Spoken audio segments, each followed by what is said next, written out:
Game gets set to begin. The crowd getting itself in a frenzy again and hoping that the Mets can get themselves a victory here tonight and keep the season alive another day. 12 days ago, the Mets played the Cincinnati Reds in a game that they had to win or their season was going to come to an end. And now 12 days later, they're faced with the same proposition against the Braves here tonight. The Mets, the starting lineups tonight are brought to you by Bob's Stores, the official athletic wear store of the New York Mets. For the Atlanta Braves tonight, Gerald Williams will lead it off. Williams playing left field. Brett Boone will be at second base. Boone hitting number 2. Chipper Jones, who has not had much of a series on offense, will bat third. Jones playing third base. Ryan Jordan will be in right field. Jordan hitting cleanup. Ryan Klesko will bat number 5. Klesko playing first base. Andrew Jones is in center field. Jones hitting number 6. Eddie Perez will bat 7th. Perez doing the catching. Walt Weiss is the shortstop. Weiss hitting 8th. And on the mound for Atlanta, right-hander John Smoltz. Smoltz with a record of 11 wins and 8 losses.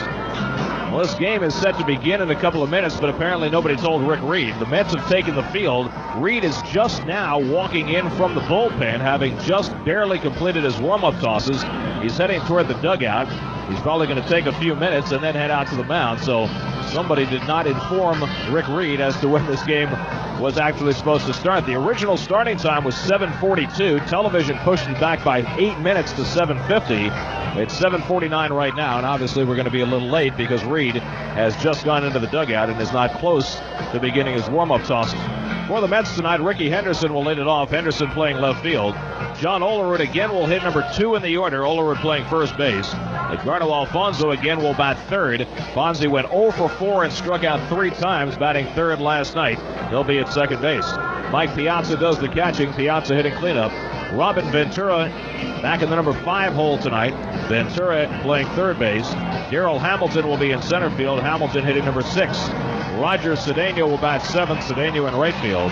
Ray Ordonez is the shortstop. Ordonez hitting 8th. And on the mound for New York, right-hander Rick Reed, who just now has walked to the mound and will begin tossing in his warm-ups preparatory to his start tonight in Game 4 of the National League Championship Series. Reed was 11-5 in the regular season, and he is 1-0 so far in the postseason. The Atlanta Braves have won 6 and lost 1 so far in this postseason. They haven't hit a whole lot. In fact, the Braves have averaged less than 4 runs per game in the postseason so far, but their pitching has carried them, as it has in so many postseasons past. The Braves' earned run average in the postseason more than a full run per game better than their National League leading figure of the regular season. In 7 postseason games, the Braves have a 2.45 staff ERA, and obviously that is good enough to win just about every game you play. Braves trying to get to the World Series for the 5th time in the 1990s, and they are 1 win away. If a Game 5 is necessary tomorrow, it's scheduled for 4:09 p.m. tomorrow afternoon here at Shea Stadium. We would join you with Mets Extra tomorrow at 3:30. Masato Yoshi apparently is well enough to take the start if there is a Game 5. Yoshi, you'll remember, turned his ankle trying to field the ball in game number 1 and eventually came out in the 5th inning. But Yoshi right now is listed as the scheduled starter for the Mets if there is a Game 5 tomorrow, and he'll be opposed by the same guy he faced in Game 1, Greg Maddux. And then if there were a Game 6 and 7 necessary, they would be back in Atlanta on Tuesday and Wednesday nights. Crowd still filing in here at Shea Stadium. Every seat has been sold. Just under 56,000 paid last night. And Met fans are hoping that this is not the final game of the millennium for the New York Mets. They did a little work before the game tonight, reinforcing the front of the stands, those temporary stands down the right field line that collapsed last night. So the maintenance folks here at Shea are hoping that that will not be a continuing problem here tonight. That's going with a change in uniforms, hoping for a change in fortune, wearing their black home jerseys with Mets splashed across the front, the all-black caps. Rick Reed about set to throw the first pitch of Game 4 and set to describe all the action for you. Here's Bob Murphy. Thank you, Gary, very much. Gerald Williams, the left fielder who finished the season in a hot fashion, standing in, right-hand batter, fouls the first pitch. Chasing it is John Olerud. Coming over, Roger Cedeno. Can anybody get there? No. It lands on the warning track, a foul ball, and bounces into the crowd.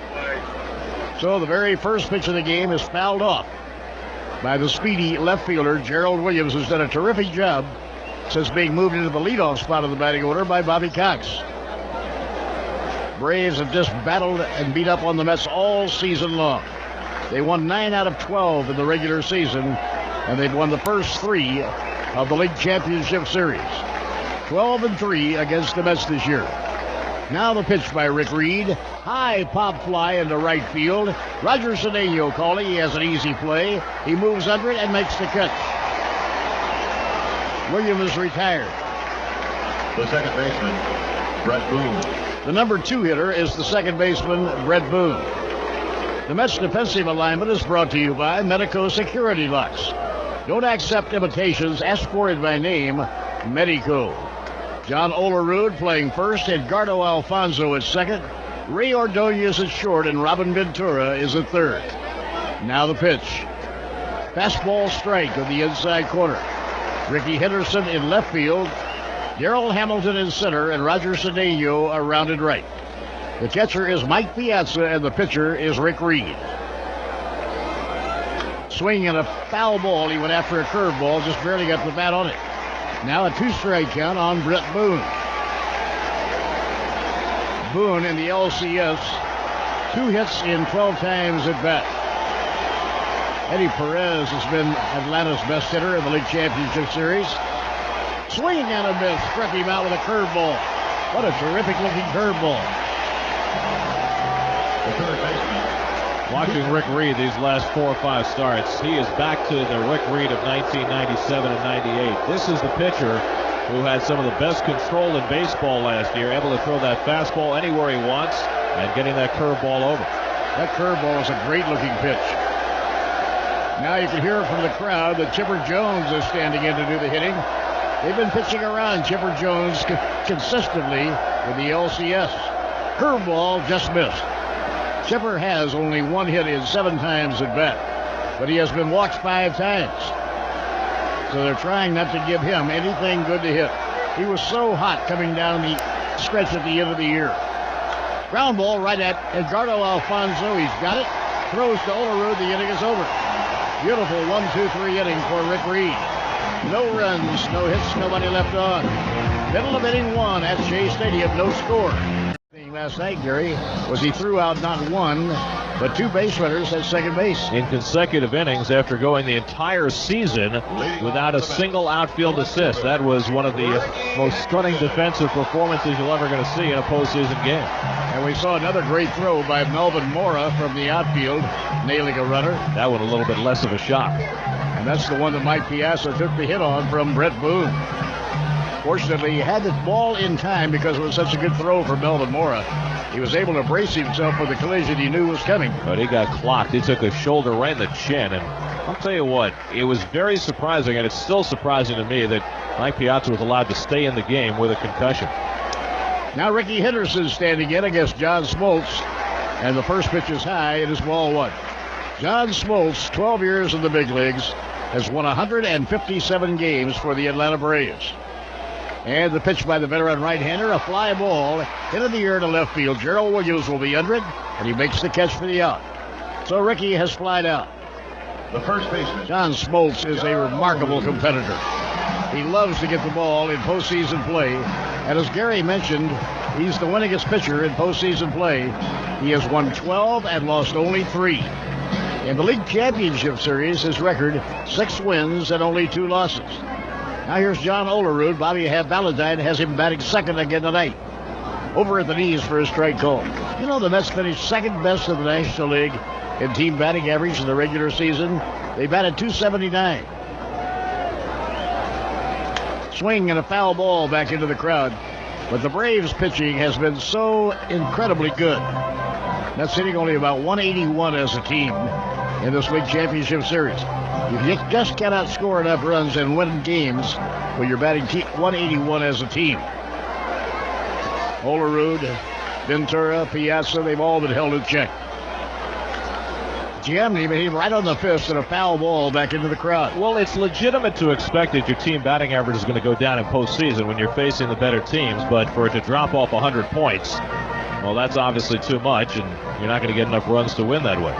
Mets just have to break out, even though it's against quality pitching, and put some hits together to get on the board. And the pitch on the way inside. The Met pitching has been good. It's been excellent. Marvelous last night by Al Leiter. And yet only one run was scored in the game. It was unearned. It came in the very first inning of the game. 1-2 pitch to Olerud. Wide, 2 balls and 2 strikes. John Smoltz has a lifetime record against the New York Mets of 9 wins and 8 losses. This year he's 0-1. Ground ball hit hard right at the shortstop, Walt Weiss. He has it. Throws to first for the out. 2 outs and nobody on. The second We baseman. pause for station identification on the WFAN Mets Radio Network. Pedro Martinez struck out 12. Red Sox rip Roger Clemens and the Yankees 13-1. Yankees lead the ALCS 2-1. Imus in the morning, weekdays 5:30 until 10 on WFAN New York. Bob Murphy with Gary Cohen. We're in the last of inning 1 here at Shea.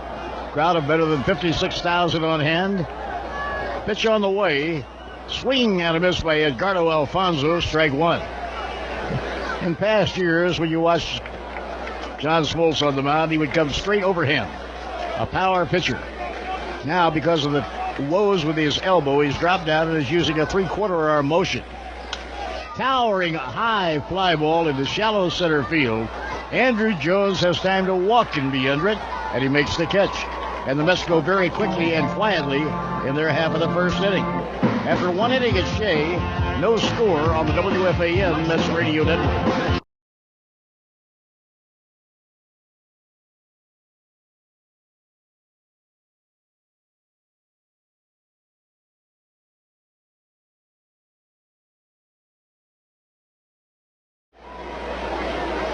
Brian Jordan has had only 1 hit of this series. It was a big one. It was a 2-run homer that tied the game at 2-2. And later, Eddie Perez would hit a 2-run homer to win it for the Atlanta Braves. Brian Jordan had a terrific season for the Atlanta Braves. Right-hand power hitter and a strike call to the outside corner. So in the League Championship Series, Jordan has just 1 hit and 11 times at bat. Neither team has done a lot of hitting. Just off the outside corner, 1 ball and 1 strike. Braves have done more hitting than the New York Mets, though the Mets had a much better season's batting average. But of course, the Braves have that terrific pitching staff. Not 1, but 4 really outstanding starting pitchers and a terrific bullpen. Foul ball, that'll be back upstairs and out of play. Still, it's remarkable when you think about it. The Braves have scored 9 runs in 3 games. And there's no way that you should be able to score 9 runs in 3 games and have a 3-0 lead in a series. Absolutely. That tells you how well they have pitched. Now the crowd getting revved up with a count 1-2 on Brian Jordan. Pitched by Rick Reed. Check swing foul ball that goes over into the dugout. I'll tell you the other surprising thing about this series, and it really came up and bit the Mets last night. The Mets set a Major League record for the fewest errors in a season by far. They've committed 5 errors in 3 games in this series. I think they've been playing just a little bit jittery. They made 2 in 1 inning last night. That's something Mets teams have not done all year. Rick Reed looking into Mike Piazza. The count 1-2 on the cleanup batter, Brian Jordan. No score. We are now in the 2nd inning here at Shea. Here's the windup by Reed. The 1-2 pitch. Look out, way inside. He had to jackknife to get away from that. Ryan Klesko, a left-handed power hitter, is waiting on deck. Both teams have pitched so well that the team that comes up with the long ball has been winning. Mets have not been able to find that long ball so far. Here's the 2-2 pitch. Line drive caught at third by Robin Ventura. Sizzling line drive right into the glove of Robin Ventura. Ryan Klesko. So 1 away, and now here is Ryan Klesko. Klesko has had only 3 times at bat at the LCS. When the Mets pitch a left-hander like they did last night with Al Leiter, Brian Hunter, a right-handed hitter, played first base. Klesko is big and he is strong. Now the pitch on the way on the outside corner for a strike call. Klesko had 21 homers and 80 RBIs during the regular season. And he batted just under 300. He hit .297. Foul ball, straight back, no play. Now Rick Reed with a 2-strike count on Ryan Klesko. Andrew Jones is the on-deck hitter. The Mets have to win tonight, otherwise their season is over. There's no tomorrow unless the Mets win. Towering pop foul behind home plate. No play for Mike Piazza. That'll be in the crowd. Rick Reed looks like he's got pretty good velocity on his fastball here tonight. That last fastball was 90 miles per hour. Rick Reed has been a marvelous success story for the New York Mets from Huntington, West Virginia. Now the 2-strike pitch. That just missed. 1 ball and 2 strikes. On the right side of the infield, Edgardo Alfonso playing back on the rim of the outfield grass. Ray Ordonez shaded toward second base. And John Olerud is deep behind the bag at first. 1-2 on Ryan Klesko. Swing and a foul pop back into the crowd. No play. So now it's 1 ball and 2 strikes on Klesko.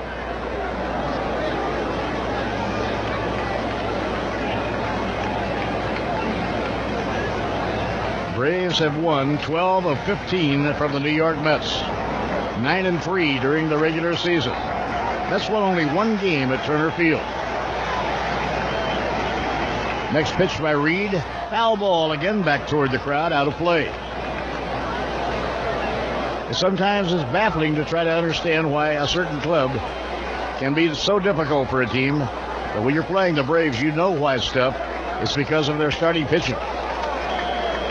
And their bullpen is no slouch either. Led by John Rocker, who saved 38 in the regular season. Pitching 1-2. High foul fly. That'll be in the crowd again. So Klesko is doing battle here with Rick Reed. You look at Ryan Klesko and you just shake your head and wonder how in this age of the home run, a guy that strong could hit only 21 home runs this year. But then you watch him and you see how often he gets jammed. And Reed has jammed him 3 times in this at bat. And then you understand why. He is big and he is strong, no doubt about it. Check swing on a breaking ball low inside. They check out the half swing. He did not swing. The plate umpire tonight is Ed Rapuano. Jerry Lane at first, Jerry Crawford at second, Ed Montague at third. And on the foul lines, Jeff Kellogg and Charlie Relaford. 2-2 on Ryan Klesko. And the pitch by Rick Reed. Swing and a miss, struck him out. He fanned him with a high hardwood. That's the second strikeout for Rick Reed. The center fielder, Andrew Jones. Rick Reed reached back for that little extra on that pitch. Added about a yard to the fastball and struck out Ryan Klesko. 2 outs and nobody on. Here is Andrew Jones. Andrew hit .275 with 26 homers during the regular season.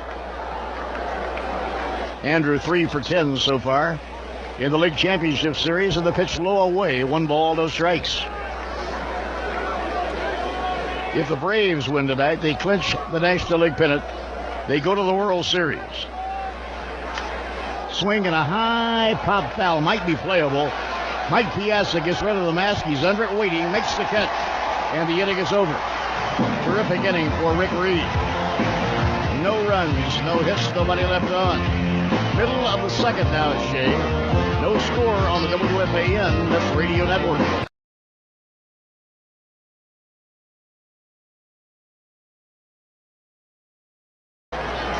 But he is a real warrior, make no mistake about it. Piazza standing in the pitch. Swing and a miss at a fastball. Strike 1. Piazza 2 for 11 in the league championship series. No score. We are now in the home second inning. The veteran right-hander John Smoltz deals a swing and a miss, strike 2. Again, he came after him with a high hardwood. Red Sox routed the Yankees today at Fenway Park, winning 13-1. Pedro was magnificent. Breaking ball, a slider off the outside corner. 1 ball and 2 strikes. Pedro Martinez is certainly the pitching story of the year in the major leagues. 1-2 delivery. Check swing. Did he go around? They want it checked out. No, he did not swing. They check it with Jerry Lane, the umpire at first base. Bruce Benedict on the coaching lines at third. Mookie Wilson on the lines at first. Swing and a high pop fly, shallow left center field. Gerald Williams coming in, so is Andrew Jones. Gerald Williams makes the catch. So Piazza lunging at that, popped it high in the air to shallow left center. You know, if the Mets don't win this game tonight, that means Cookie Rojas would miss opening day in Tokyo next year. You think they carry that over? I assume so. He drew a 5-day suspension for bumping umpire Charlie Williams. Robin Ventura swinging a miss, strike one. Opening day in Tokyo. That sounds good, doesn't it? I'm not sure. That's a long plane ride, my friend. Each way. Boy, I'll say. You go, you got to come home. Foul ball back on the screen, strike two. Well, you never know. We could go and be the voice of the Yomiuri Giants. You never know. Well, I'll leave that up to you. I'll come back home, all right? That is, if I'm there. Yeah, I guess a week of sushi will probably be enough. Certainly would be for me, I know that. Now the two-strike pitch. Inside and high. Hope they don't trade Masato Yoshi. We'll need him when we get over there. Robin Ventura struggling. Looking for his first base hit of this series. Robin is 0 for 9 right now. And the pitch by Smoltz. Ooh, that just missed. 2 balls and 2 strikes. If you're looking to buy or sell a home, contact your local RE/MAX office. No one in the world sells more real estate than RE/MAX. Here's the 2-2 pitch. High pop-up outside third base. Getting under it is Chipper Jones, standing almost on the line. Makes the catch. Ventura has been retired. It was a fair ball. He caught it about a stride into fair territory. Darrell Hamilton. Now Darrell Hamilton.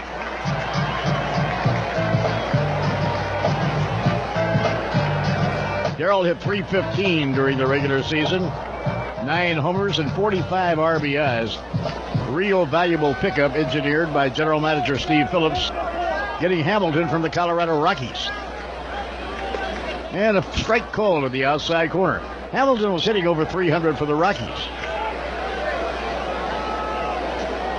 The 1-strike pitch by John Smoltz.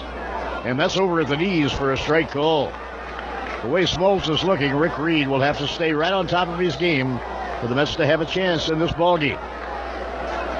Now time asked for by Darrell Hamilton. Roger Cedeno, the right fielder who's been hitting well of late, is waiting on deck. Just missed a fastball high, 1-2. Crowd last night was better than 56,000. It will be again tonight. If we have a game tomorrow, it's a late afternoon game at 4:09 for the first pitch. Now the 1-2. Swung on and missed. He struck him out. Smoltz getting his first strikeout. Fans Darrell Hamilton. So John Smoltz has retired 6 in a row. And at the end of 2 innings with both pitchers off to a great start, it's the Mets nothing and the Braves nothing on the WFAN Mets Radio Network. Last night, Perez was one of the 2 runners that Ricky Henderson threw out at second base, trying to stretch a single into a double. Perez has been playing with a pretty bad case of tendonitis in his right knee, and he really tweaked the knee when he tried to leg out that double. And a fastball call, strike 0-1, and he said he was in considerable pain after the game last night. And I thought perhaps that Bobby Cox would give Perez the night off here tonight, because you know he'll start tomorrow if there's a game 5. He always catches Greg Maddux. The 0-1 curveball, ground ball hit to short right at Ray Ordonez. He's got it. Fires across to Olerud, 1 man down. Bobby Cox puts Perez right back in the lineup. He's caught every game of this series so far, and obviously that knee is in good enough shape for him to make the start tonight. 7 in a row set down by Reed to start the game, and now Walt Weiss will be the batter. Weiss 4 for 9 in this series. Surprisingly made an error leading off in the 9th inning last night, which might have cost the Braves in a 1-run game, except for the fact that the Mets still haven't figured out how to do anything against John Rocker. Weiss, a switch hitter, batting left-handed. Reed's pitch and a curveball in for a strike, and the other candidate for MVP honors in this series, if it ended tonight, might well be John Rocker. Rocker has now pitched in 9 consecutive League Championship Series games for the Braves, dating back to last year. The 0-1 to Weiss, swinging a foul straight back 0-2, and he has given up only 1 hit this year in postseason play. He really thrives on the work, doesn't he? He also seemed to thrive on the animosity thrown his way by the crowd last night. Yeah, that didn't bother him at all. He likes it. In response to some of his outspoken comments. The 0-2 to Weiss, curveball swing and a miss. He got him. Weiss actually foul-tipped that ball into the middle piazza, and Reed has got his best curveball going early in this ball game. 2 out and nobody on. Reed's retired the first 8. And John Smoltz, a very good hitting pitcher, will stand in. Mets baseball is brought to you in part by the Bell Atlantic calling card. Call 1-800-255-CALL. That's 1-800-255-CALL. Smoltz had 17 hits during the regular season this year and 2 more in the division series against the Astros. And he fouls the ball straight back, 0-1. Smoltz batted .274 this year with a homer and 7 RBIs. All the Braves starting pitchers hit pretty well, but Smoltz had by far the best season of the quartet this year. The 0-1 from Reed. Curveball bounced to shortstop. 2-hopper grabbed by Ordonez coming in. Fires to Olerud. Side retired. Reed is perfect through 3. Nothing across. Middle of the 3rd at Shea. Mets nothing. Braves nothing on the WFAN Mets Radio Network.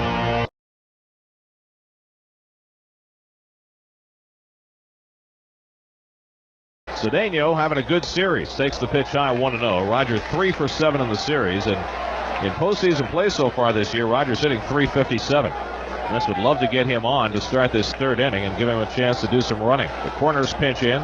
The 1-0 to Cedeno, and it's off the outside corner 2-0. A lot of people questioned last night why Bobby Valentine didn't use Cedeno as a pinch runner for Benny Agbayani in the 9th inning last night. And the reason why he didn't was because he needed Cedeno as a right-handed bat to bat for the pitcher had the game gone one batter further. Here's the 2-0 pitch to Cedeno. Too high, ball 3, and Smoltz behind 3-0, and he wants a new baseball. The game ended with Ray Ordonez grounding into a force play. The pitcher was the next man up, and the only 2 right-handed bats that Valentine had left on his bench to face John Rocker were Bobby Bonilla, who just can't hit right-handed, and Cedeno. The 3-0 pitch, that's a call, strike 3-1, and so that's why Cedeno wasn't pinch running. Benny Agbayani was the runner at first base, and he's got pretty good speed, and obviously he'd rather have Cedeno than Agbayani, but Valentine couldn't do it. 3-1 pitch, fouled straight back, 3-2. Ray Ordonez standing on deck, and then Rick Reed, who's been the Mets' best hitting pitcher this year, here at the bottom of the 3rd inning. Mets trying to stay alive for another day. They certainly know this feeling. This is a team that came back from the dead the final weekend of the season this year. 2 games behind with 3 games to play. The 3-2 from Smoltz. Drive over shortstop toward left center field. That's a base hit. Cut off on 1 hop by Gerald Williams, and Roger Cedeno aboard leading off the last of the 3rd. The first base runner of the game for either team. That is 4 hits and 8 at-bats in this series for Roger Cedeno. And now Smoltz must try and keep him close as Ray Ordonez stands in. Cedeno had 66 stolen bases during the regular season, a new Mets club record. But he has stolen only 1 so far in the postseason.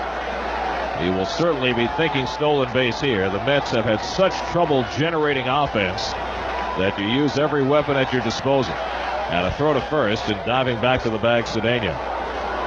Roger tends to take a very large lead, and he has been known to get picked off at times trying to get that lead lengthened. Smoltz holds the ball behind his back. Now brings the hands together and another throw over, and this time Cedeno able to get back in standing. Ordonez just 1 hit and 11 at-bats in this series after hitting .258 during the regular season and swinging the bat pretty well against Arizona. He has struggled against the Braves, as have most of his teammates. The pitch slapped on the ground down toward first. Klesko will grab it and take it to the bag himself. Cedeno advances to second base. Roger faked the go that time, and Ordonez, swinging at the first pitch, grounded out, advancing Cedeno to second. The pitcher. So 1 out and a runner in scoring position, and now Rick Reed will stand in. Rick had 11 hits during the regular season and hit .244, driving in 5 runs. And now you wonder, would Cedeno think about trying to steal third and give Reed a chance to drive him in from there? He never got a chance to steal the base with Ordonez up. Ray swung at the first pitch. Chipper Jones in at the edge of the grass at third. Klesko back at first. The pitch coming to Reed, swinging a foul ball. That one struck the umpire's mask and bounced away. 0-1. And Rapuano took that one flush off the mask. Takes off the mask, examines it, shakes his head to get the cobwebs out. He's okay. No score, bottom of the third. Mets with the first scoring threat of the game. Cedeno at second and one out. Weiss shadowing the runner, trying to keep him close. Smoltz deals, swinging a foul ball straight down. And Smoltz with a two-strike advantage on Rick Reed. I wonder what catchers looked like a long time ago when they played this game without a mask. I don't think they lasted very long. I wouldn't think so. I can't even imagine it. 0-2 to Reed. The pitch by Smoltz, tapped on the ground over the mound. Weiss has it near the bag, tries to tag Cedeno, can't do it, and then throws to first to get Reed. Boy, Cedeno almost got hung out to dry there. Weiss was playing right near the bag. That ground ball was hit past the mound. Cedeno froze for a moment and then dove back into the bag as Weiss was trying to catch him. Now 2 out and Cedeno at second base. Roger took one phantom step toward third and it almost cost him. Weiss was nearly able to make the tag, but he just missed him on the rumble. Boy, he just got back. That was close. So now Ricky Henderson will try to drive the run in from second. Last night, the Mets only had 2 at-bats the entire night with runners in scoring position. Tonight, they get a runner in scoring position here in the third inning. The pitch to Ricky, and a fastball strike on the inside corner, 0-1. Henderson flied to left his first time up. Ricky now 1 for 11 in this series. Had a great series against Arizona, but has been invisible with the bat against the Braves. Cedeno leads from second. The 0-1 to Henderson. Swing and a miss. He was late on a fastball. Smoltz blowing it by him. And a 2-strike count on Ricky Henderson. 95 miles an hour on that fastball from John Smoltz. He may have changed his arm angle to rescue his career, but he has sacrificed nothing in terms of velocity.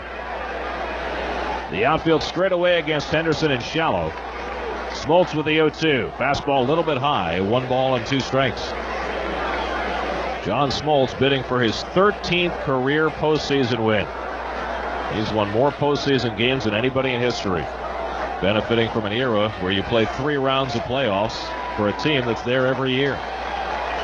The 1-2 pitch, low and away. 2 balls and 2 strikes.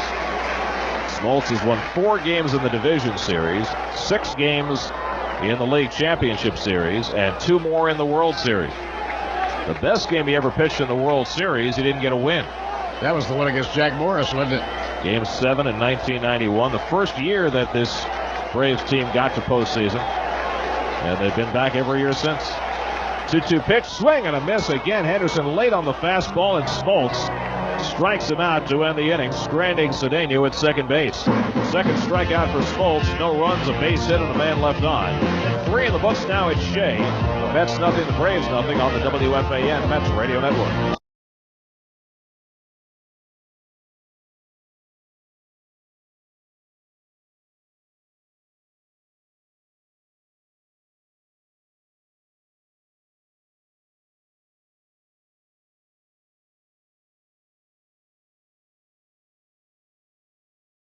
Gerald Williams flied to right his first time up. And the pitch traveling from Reed off the outside corner. 1 ball, no strikes. You know, it's interesting. If the Braves were to wrap up this series tonight, they would have a long, long layoff before the World Series. The 1-0 to Williams. Line shot down the left field line, foul. Just barely missed an extra base hit. That ball was tattooed by Gerald Williams. Got over the bag like a flash and just missed the foul line going down into the corner. The World Series is scheduled to begin a week from tonight in the National League City. So if the Braves were to win tonight, they would have 6 days off, and a baseball team does not like that at all. Reed to the windup, the 1-1 to Williams, smacked foul off to the right out of play 1-2. It messes up your pitching, it messes up your timing. It is very hard for a baseball team to stay sharp not playing games for 6 days. But you know what? I think the Braves would take that dilemma in a heartbeat right now. Absolutely. The 1-2 to Williams. Curveball hit in the air to center field. Back a few strides goes Hamilton. He'll get there. Straightaway center. He makes the catch about 385 feet away. Gerald Williams retired. One man down in the fourth. Rick Reed has set down the first 10. Let's pause for station identification on the WFAN Mets Radio Network. End of one at the Meadowlands. Islanders lead the Devils 1-0. Notre Dame rallied to beat Southern Cal 25-24. Mike and the Mad Dog weekday afternoons 1-6 on WFAN New York. Gary Cohen, Bob Murphy with you from Shea Stadium in New York. Top of the fourth inning, Mets and Braves no score. One out and nobody on. Brett Boone, the batter. Boone was fanned his first time up. Rick Reed delivers a curved ground ball toward the middle. Base hit going into center field. And the Braves have their first base runner of the ball game. Reed tried to flag that ball down as Boone hit the curveball back through the middle. But Reed could not quite get the glove on it. And the Braves have a base runner for the first time. And the reaction you hear is for Chipper Jones. As the chant of Larry rings among the 56,000 on hand. We used to hear the chant of Darryl. It started with the Red Sox fans at Fenway in the 1986 World Series.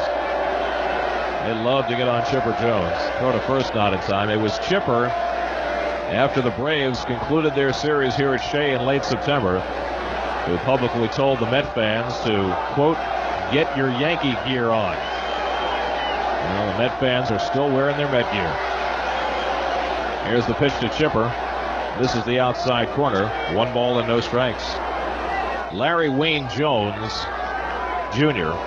does not particularly care for his given first name, and that's why the fans serenade him in that manner. Boone, the runner at first, he had 14 steals during the regular season. Olerud holds him on. The 1-0 to Chipper, and it's on the outside corner, a strike, 1-1. The nickname Chipper, of course, comes from a chip off the old block.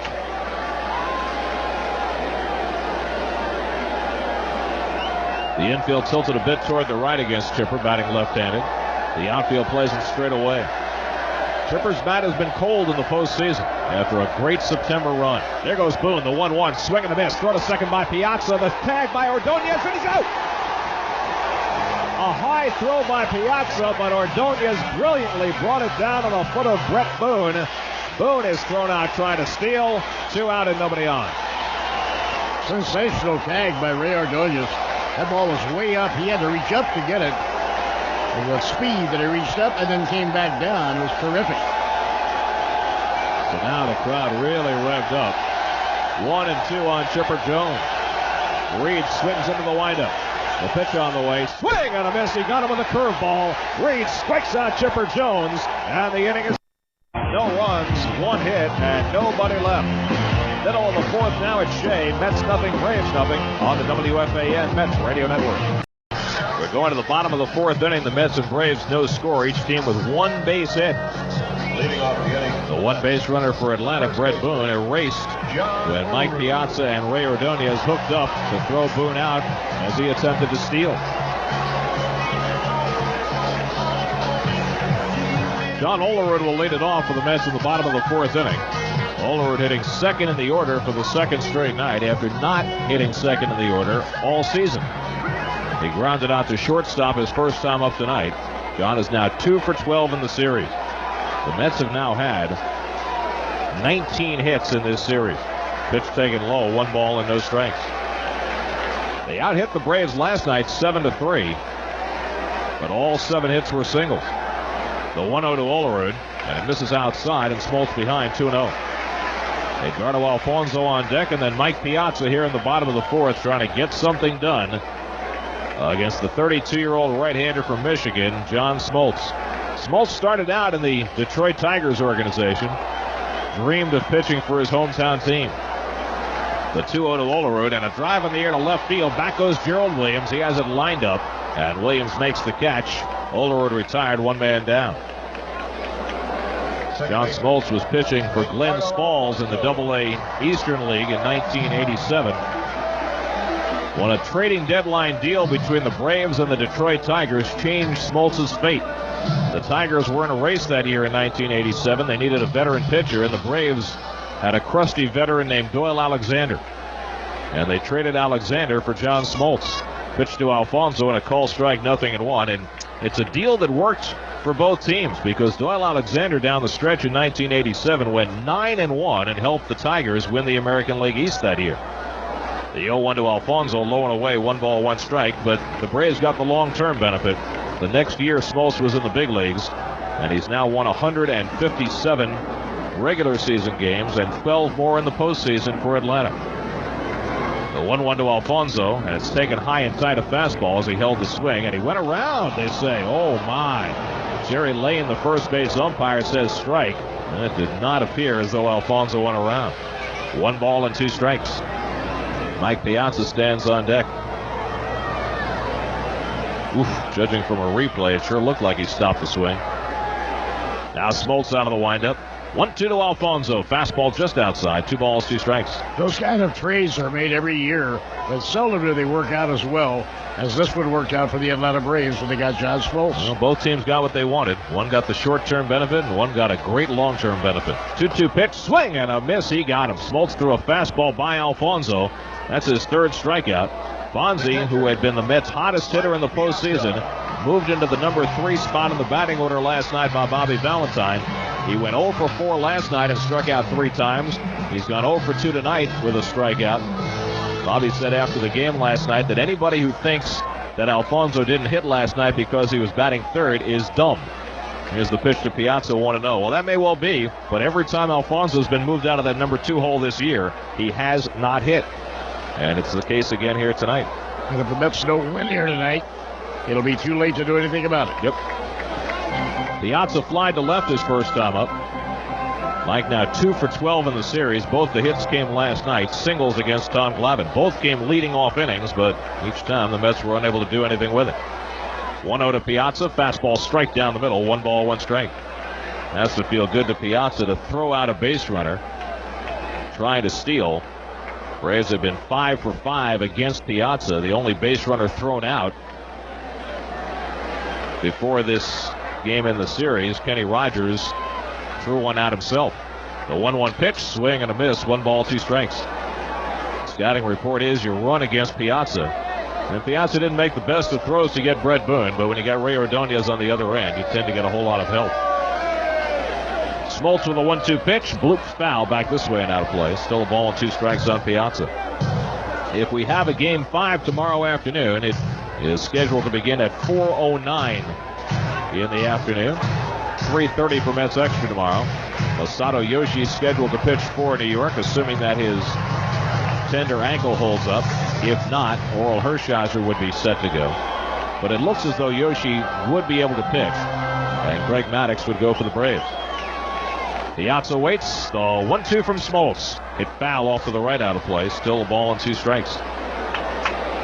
The Braves trying to wrap things up tonight, and if they do, they would register a sweep in the National League Championship Series. Last time that was done, they did it in '95. Swing and a miss. He got him. Smoltz threw a slider, and he struck out Piazza. Back-to-back strikeouts for Smoltz. 4 in the game. Mets go 1-2-3. 4 in the books at Shea. Mets nothing, Braves nothing on the WFAN Mets Radio Network. Bob Murphy, we saw Rick Reed and John Smoltz hook up in a terrific pitcher's duel in Atlanta the second to last week of the season. They've both been even better so far tonight. You can't be any better than both have been here this evening. Both right-handers have allowed exactly 1 hit. The 1 hit was a single. Brian Jordan, the cleanup hitter now, will face Rick Reed as we move along to the 5th inning. And the pressure will start to mount against the New York Mets as John Smoltz goes to that mound and keeps pitching scoreless innings.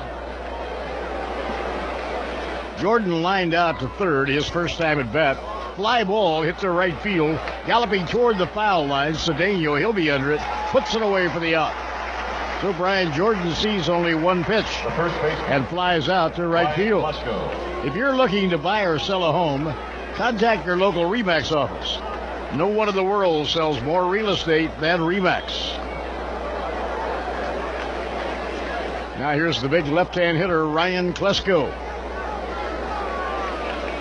Klesko with 21 homers during the regular season and 80 runs batted in. Fastball high, 1 ball and no strikes. In the LCS, Klesko is 0 for 3.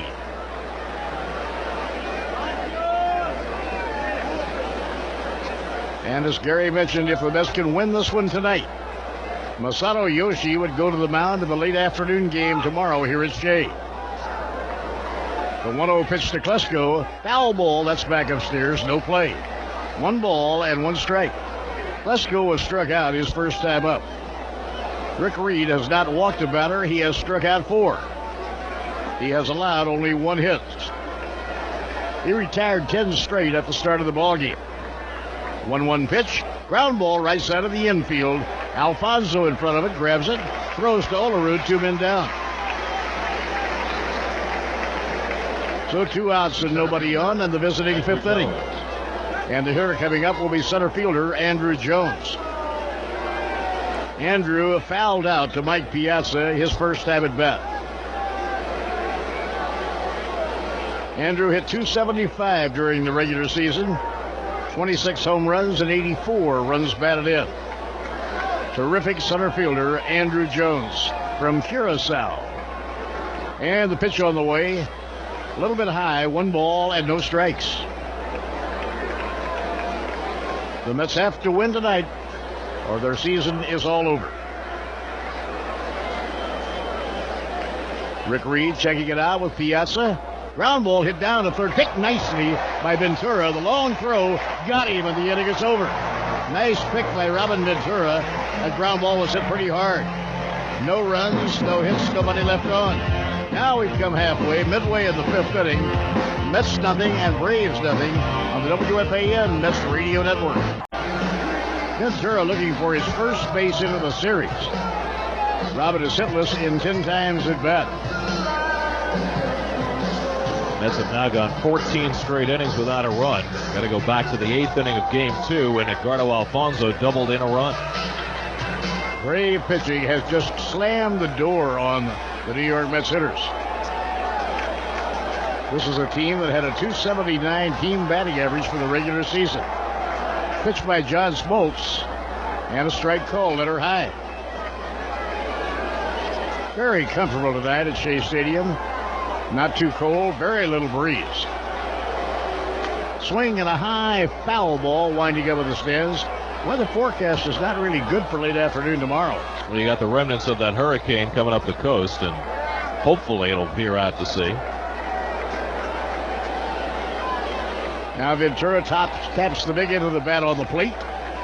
And the pitch by Smoltz. That's off the outside corner. 1 ball and 2 strikes. Each team with only 1 hit. For the Mets, Cedeno has the 1 hit. The 1-2 delivery. Ground ball hit slowly right side of the infield. Boone has it. Throws on to Klesko. 1 man down. So the Mets are still operating with only 1 base hit. Darrell Hamilton, the center fielder, was struck out his first time at bat.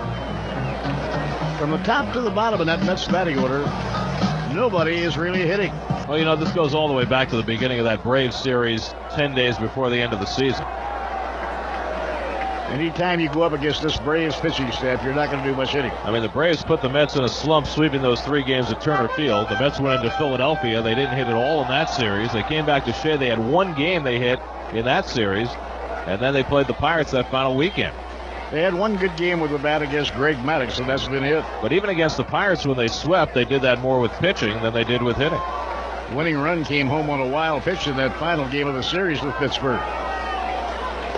Inside and high to Darrell Hamilton. 2 balls and a strike. The interesting thing is that the Mets bats picked up first in that tiebreaker against the Reds, and then they beat up on Randy Johnson in the first game of the playoffs. Scored 8 runs in that ball game. Here's the 2-1 delivery.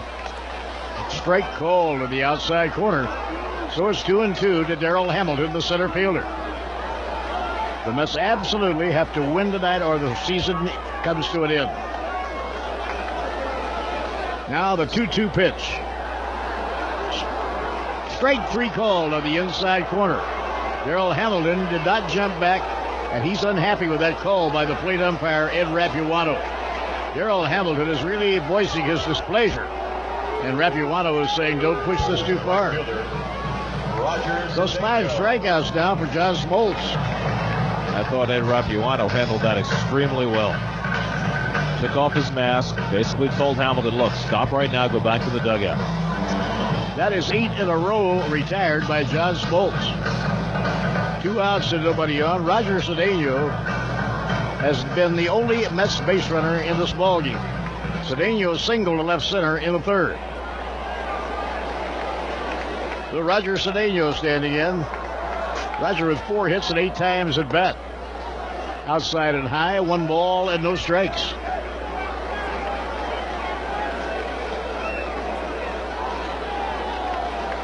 Now Smoltz sighting in on his target. Foul ball. That's it back into the stands. No play. 1 ball and 1 strike to Roger Cedeno.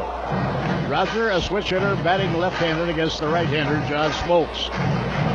They talk about the new style of pitching for John Smoltz. He still throws that fastball 94 and 95 every time. Swing and a pop foul may be playable. Moving over Chipper Jones to the photo box. Can't reach it. Just out of his reach. And so Cedeno stays alive with a count of 1 ball and 2 strikes. Ranch 1 wants you to know their grilled chicken sandwiches are made with fresh, never frozen, all white meat chicken breast. That's why it's the best grilled chicken sandwich on earth. Ranch 1, you gotta have one.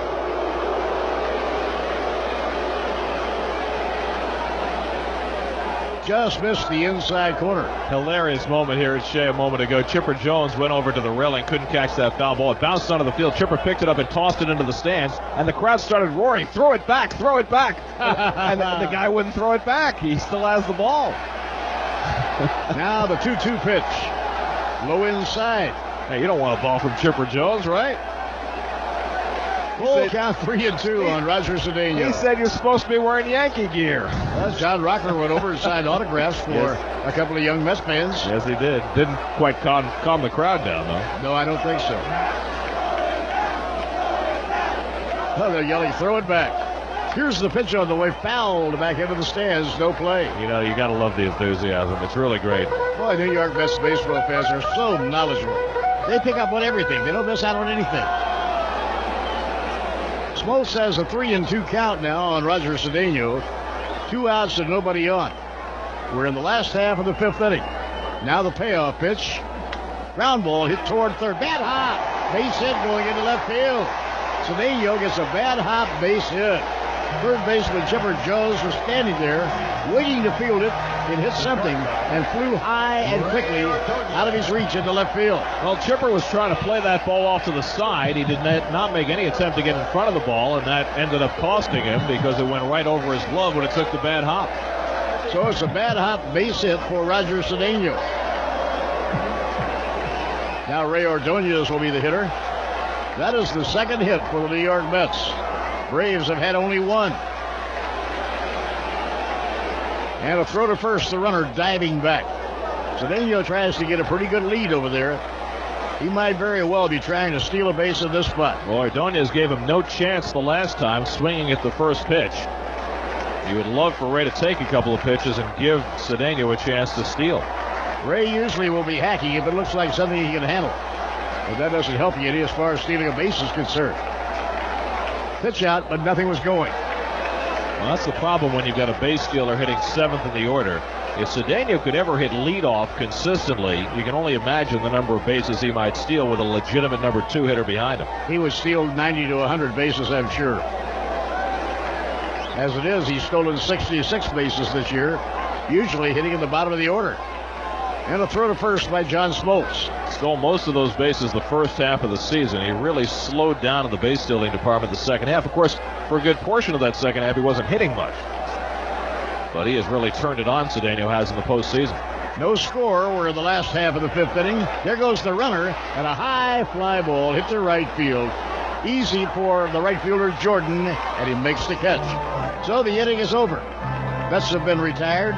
No runs, 1 hit, 1 left on. And after 5 innings at Shea, in a do-or-die game for the New York Mets, no score on the WFAN Mets Radio Network.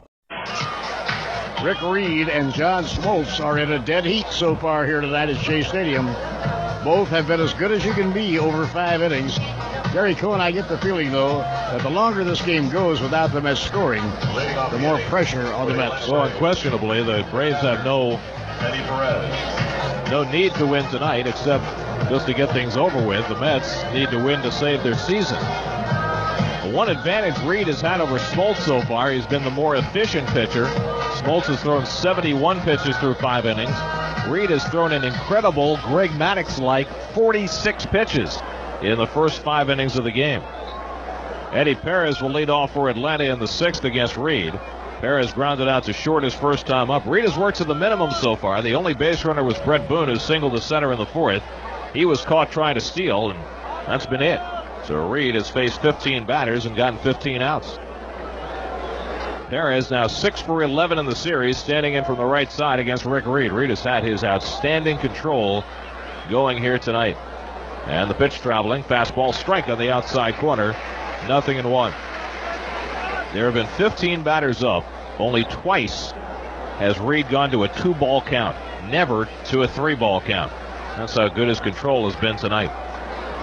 The 0-1 to Perez. Curveball bounced toward third. Grabbed by Ventura. Has plenty of time. Throws across to Olerud, and it gets Perez by a mile. 1 man down. So Reed has retired the leadoff hitter in 6 straight innings.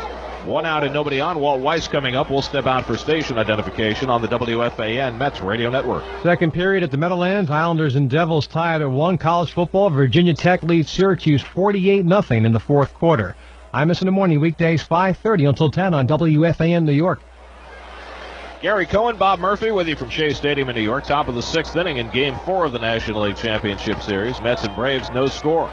1 out and nobody on. Walt Weiss the batter. Weiss was fanned his first trip, and he takes a big breaking ball outside. 1 ball, no strikes. Weiss bluffing a bunt on that first pitch as Ventura came charging in from third. Walt Weiss batting left-handed. He's a switch hitter. 4 hits and 10 at-bats in this series. Had 3 hits in Game 1. The 1-0 pitch off the outside corner, and for a very rare time tonight, Rick Reed is behind 2-0. Only the 3rd 2-ball count he's gone to all night long. The pitcher, John Smoltz, stands on deck. Ventura stays in on the grass at third. The 2-0 to Weiss, and a high pop foul coming back out of play. So Weiss figured he'd get a decent pitch to hit on 2-0, and went up there aggressively, but fouled it off. 2 balls and a strike. Been quite a resurgence for Walt Weiss, who was relegated to the bench after the Braves acquired Jose Hernandez from the Cubs at the trading deadline. 2-1 to Weiss, and a high pop-up, shallow right field. Backing up is Alfonso to get under it. Easy play, and Fonzie makes the catch. 2 men down. So Weiss has popped to second. 2 up and 2 easily set aside by Reed. He's now retired 6 in a row since the Boone base hit. And John Smoltz will come to bat. With the crack of the bat, you're in front of the crowd with your stylish members-only jacket. You can find many updated styles at Stearns. Members Only is a proud sponsor of the New York Mets. Smoltz bounced out to short his first time up. 17 hits during the regular season for John Smoltz. He hit .274. Pitched by Reed. Fastball knee-high for a strike, 0-1. And Rick Reed is basically able to throw a strike with his fastball or his curveball anytime he wants to tonight. Question is, can he outlast John Smoltz? Here's the 0-1 pitch, and a breaking ball taken low, 1-1. The stakes are not as high, but this game's starting to shape up very much like the game Smoltz pitched against Jack Morris in Game 7 of the World Series back in 1991, with both pitchers right on top of their game. The 1-1 pitch, drive in the air along the right field line, moving over is Cedeno. He'll get there, and Cedeno makes the catch, side retired. Smoltz lifting one along the right field line, and Reed has himself another 1-2-3 inning. Nothing across, middle of the 6th at Shea. Mets nothing, Braves nothing on the WFAN Mets Radio Network.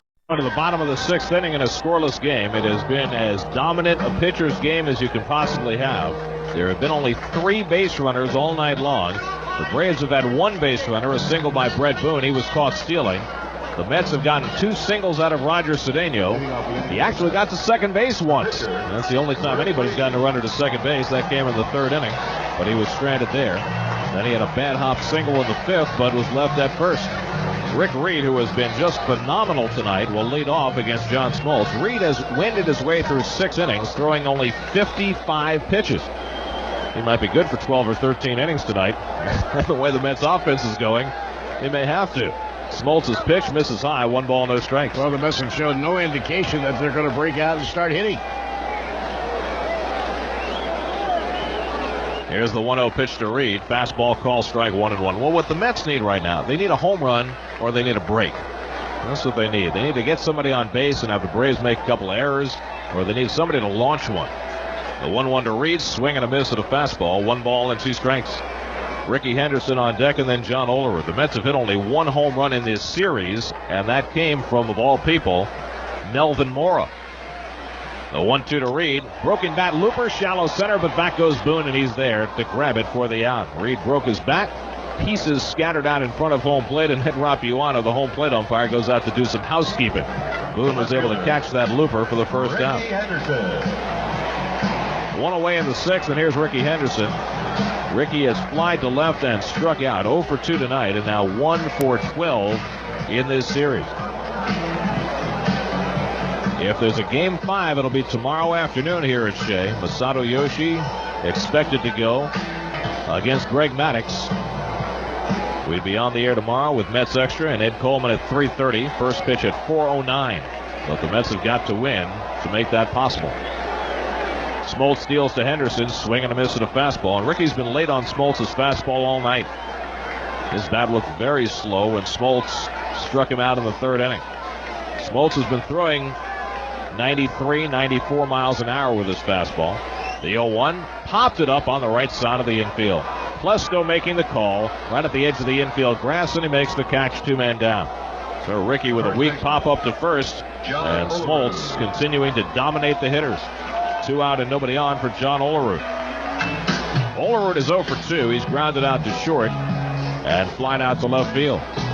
There has been nothing going on offense on either side. The Mets carried a team batting average in this series of 182 into the night. The Braves hitting just 230. Pitch to Olerud, taken for a strike, 0-1. Every game in this series has been decided by 1 or 2 runs. And the Braves, with their dominant pitching, have won all 3. Tonight, no score in the bottom of the 6th. The 0-1 to Olerud, up and away, 1 ball and 1 strike. Each pitcher has had phenomenal control tonight. Neither one has walked a batter. Neither one has gone to a 3-ball count more than a couple of times. The 1-1 pitch, line drive, deep right field. Back goes Jordan, looking up, and it's out of here! John Olerud, a line drive home run over the right field wall. And the Mets get on the scoreboard in the bottom of the 6th inning. Olerud's home run gives the Mets a 1-0 lead. Oh, have the Mets been pining for that long ball for the longest time. And Olerud delivers.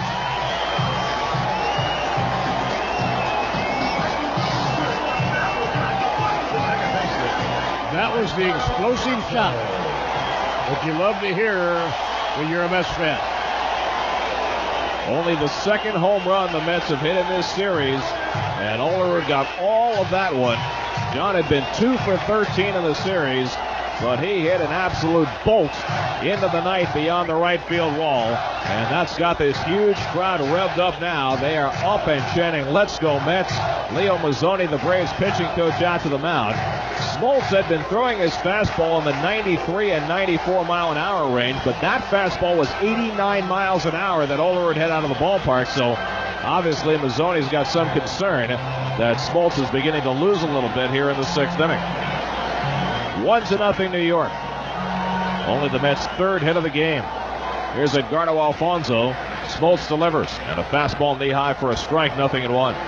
Alfonso has flied to center and struck out 0 for 2. The outfield playing straight away against Fonzie. The 0-1 pitch, fastball, letter high for a strike. And Smoltz gets out in front on Alfonso, 0-2. Well, Smoltz retired the first 2 easily here in the 6th inning, and it looked like he was rolling right along. But Olerud connecting on a 1-1 fastball, and he hit it out of sight. The 0-2 pitch, outside, 1 ball and 2 strikes to Alfonso with Mike Piazza on deck. Well, the Mets finally get on the board. They have gone 15 innings without a run before Olerud connected. 1-2 to Alfonso, and a pop-up foul off to the right out of play. Still a ball and 2 strikes.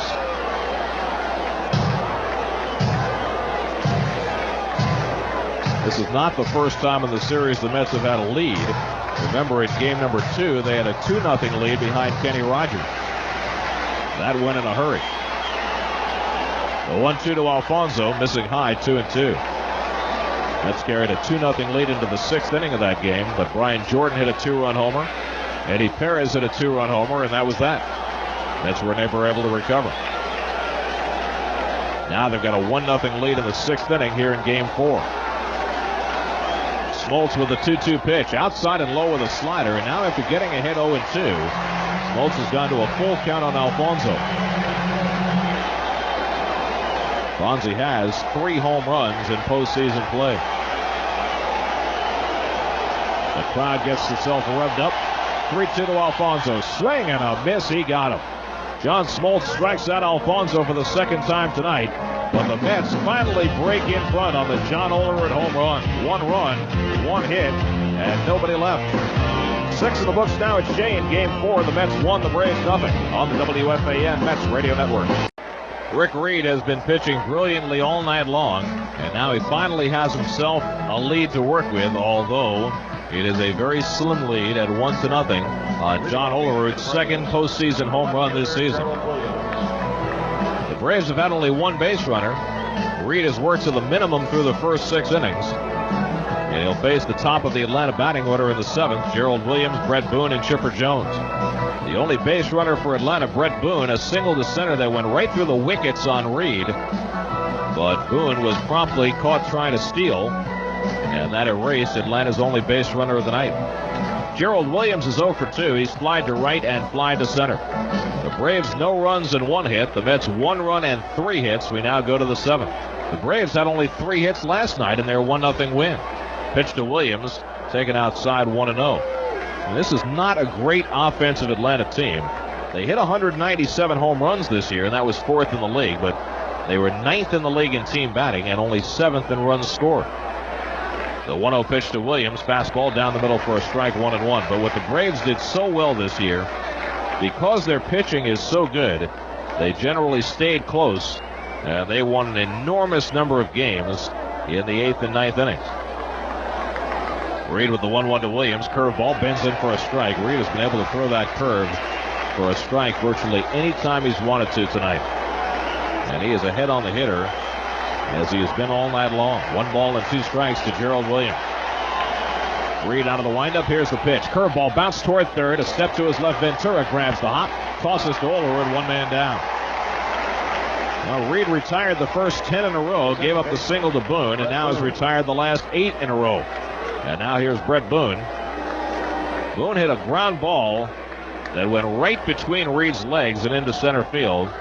The only base runner for the Braves all night long. Boone struck out back in the 1st. 1-0 New York. We're now in the 7th. Mets trying to live for another day. The pitch to Boone. Call strike on the outside corner. 0-1. Mets got phenomenal starting pitching out of Al Leiter last night, and even better from Rick Reed here tonight. These 2 guys have been just phenomenal the last 3 weeks. The 0-1 pitch taken high, 1 ball, 1 strike. They were counted on to be the 1-2 pitchers in this rotation all year long, but Leiter had an inconsistent season, and Reed, despite a winning record, was not pitching well until he came back from the disabled list in September. The 1-1 to Boone, hit foul back this way and out of play. And into the booth a couple of rows down. 1 ball and 2 strikes. Boy, how many times has Rick Reed been 1 and 2 on hitters tonight? Again, he's had only 3 2-ball counts tonight and no 3-ball counts. Just amazing. Reed out of the windup. The 1-2 to Boone. Off the outside corner. 2 balls and 2 strikes. Chipper Jones stands on deck. Reed last year had the 2nd best control numbers in the National League. This year his walks were way up, but coming down the stretch of the season, the walks began to shrink again, and he has not come close to walking anybody here tonight. Reed out of the windup. The 2-2 to Boone. Ground ball towards short. Ordonez near the bag. He's got it. Fires to first. 2 men down. Ordonez was shaded toward the bag at second base, and he was in perfect position to play that grinder off the bat of Brett Boone. 9 in a row retired by Rick Reed, and he is showing no signs of weakening. Reed's pitch count is unbelievably low for this point in the game. With 2 out in the 7th inning, Rick Reed has thrown exactly 64 pitches. Here's Chipper Jones. Jones has not looked good at the plate tonight, going 0 for 2. He's grounded to second and struck out. Batting left-handed, Reed delivers, and a curveball misses high. 1 ball, no strikes. Chipper is now just 1 for 9 in the series. And in the postseason now just 4 for 22, hitting just 182 in postseason play. The 1-0 from Reed hit foul down the left field line. That'll be in the box seats out of play. 1 ball and 1 strike to Chipper Jones. Reed has been getting his fastball at 89 and 90 miles an hour tonight. That's good velocity for him. And the curveball has been a tremendous weapon for him as well. He's thrown a few sliders along the way, but mostly sticking with the fastball and the curve. The 1-1 to Chipper, fastball up and away. 2 balls and 1 strike. Brian Jordan waiting on deck.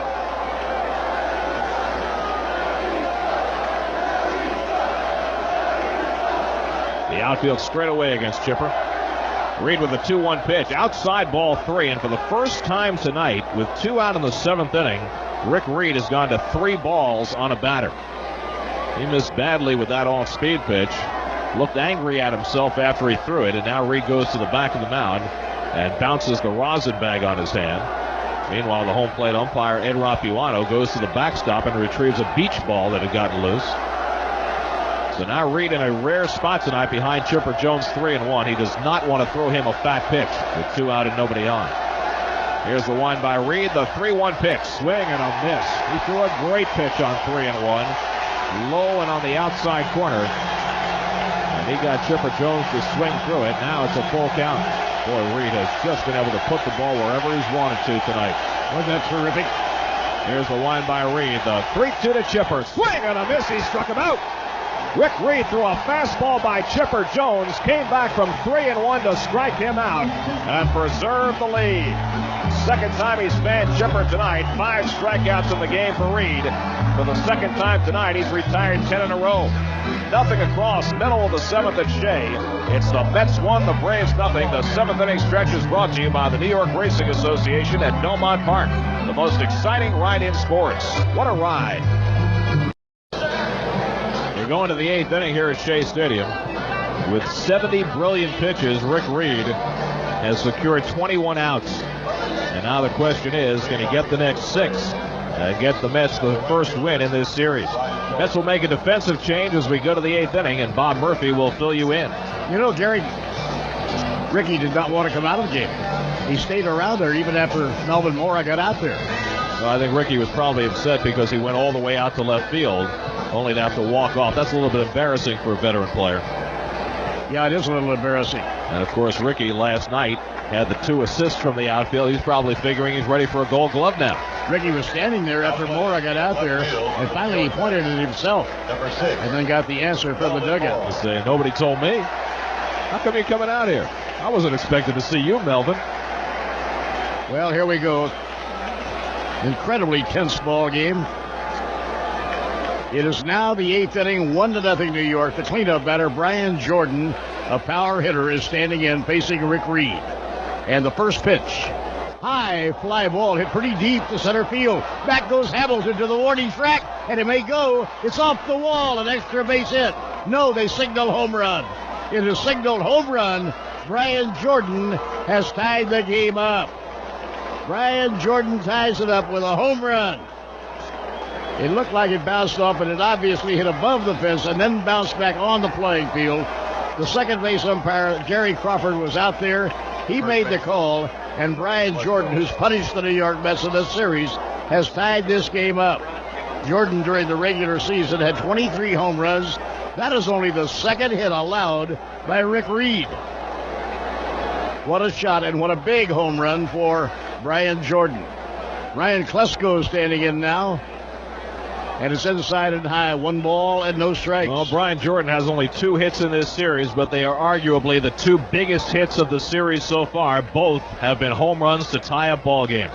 First was a 2-run homer that tied the game at 2. Well hit drive deep to right by Klesko. It may go.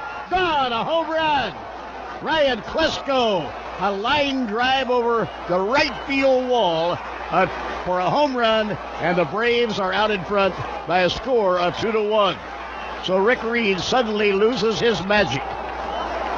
He had faced only 21 men over the first 7 innings. He had allowed only 1 base hit. He had been unbelievably good. And now back-to-back home runs for the Atlanta Braves. The Braves, as a team, hit a lot of home runs during the regular year. The Mets had a higher team batting average, but the Braves had more home runs than the New York Mets. This is eerily reminiscent of game number 2. Kenny Rogers pitching terrific baseball into the 6th inning with a 2-0 lead. And in the course of 7 pitches, the Braves got 2 2-run homers and took a lead. Well, here in the 8th inning, Rick Reed, who had been pitching maybe the best game the Mets have had pitched for them all year, in the course of 3 pitches, gives up back-to-back home runs. And again, not only is the lead gone, but the Braves are now in front. And Rick Reed, just in the last inning in the 7th, had come from behind on Chipper Jones. He was behind him 3-1. He had come back to strike him out. So it didn't look like he had lost a thing, and he does not have a high pitch count. Now Dave Wallace is on his way to the mound. Mets have been trying to get Turk Wendell ready in a hurry, and we will get a pitching change.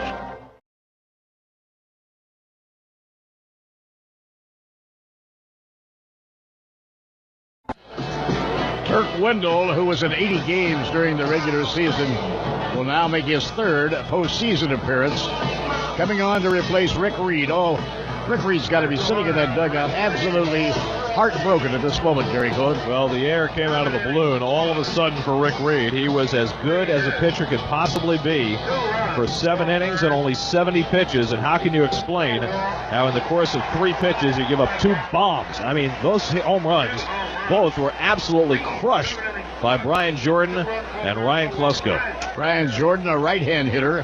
Ryan Klesko, a left-hand hitter. The Braves now have a 2-1 lead.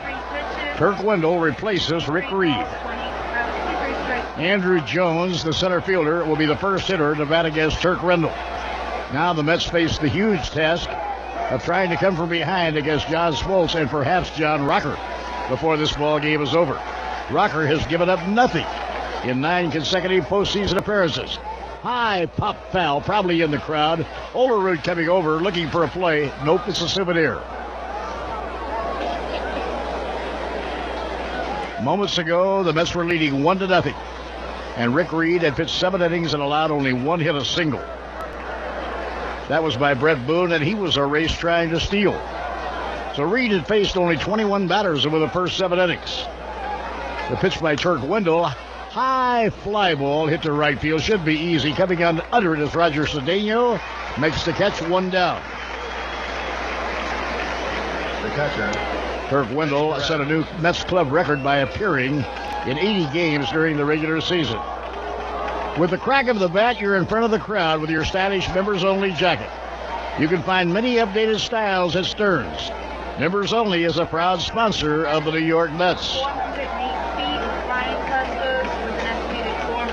Brian Jordan and Ryan Klesko, both home run hitters, delivering their specialty. And a hard slider outside and low, ball 1 to Eddie Perez. After Brian Jordan hit a 2-run homer to tie up a game, Eddie Perez hit a 2-run homer to win it for Atlanta. Foul ball back in the crowd and out of play. So the long ball has hurt the New York Mets. There haven't been many, but in this kind of a series, with so few runs crossing the plate, they can be very, very damaging. Braves 2 runs, 3 hits. Mets 1 run, 3 hits. Bouncing ball slowly hit off the mound as Wendell trying to get a play. Can't.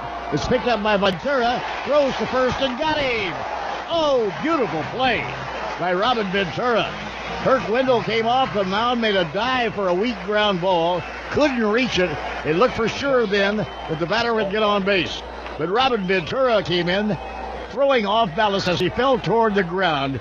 He got the throw to first base in time to John Olerud. Well, there are maybe 3 guys in Major League Baseball who you could possibly have thrown out in that play. Eddie Perez running with a bad knee, absolutely lumbering down to first base. But Ventura was able to make the play and get it there right on time. Now 2 outs and nobody on. The veteran shortstop Walt Weiss, switch hitter batting left-handed against Turk Wendell. Fastball to the knees, call strike 1. It is 2-1 Atlanta. We are in the 8th inning. The Mets have to win or their season is over. Mets won 97 games in the regular season. Swing and a miss.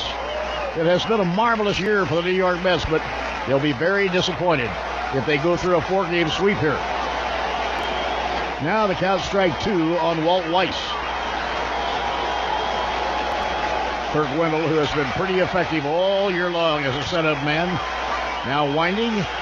Ground ball right side of the infield. Edgardo Alfonso has it, throws to first, and the inning is over. But a damaging inning. Back-to-back home runs by Brian Jordan and Ryan Klesko. 2 runs, 2 hits, nobody left on. Middle of the 8th inning at Shea. The Braves 2 and the Mets 1 on the WFAN Mets Radio Network. Manager Bobby Cox comes out and makes a defensive change, trying to tighten up his infield defense. Brian Hunter will play first base, replacing Ryan Klesko.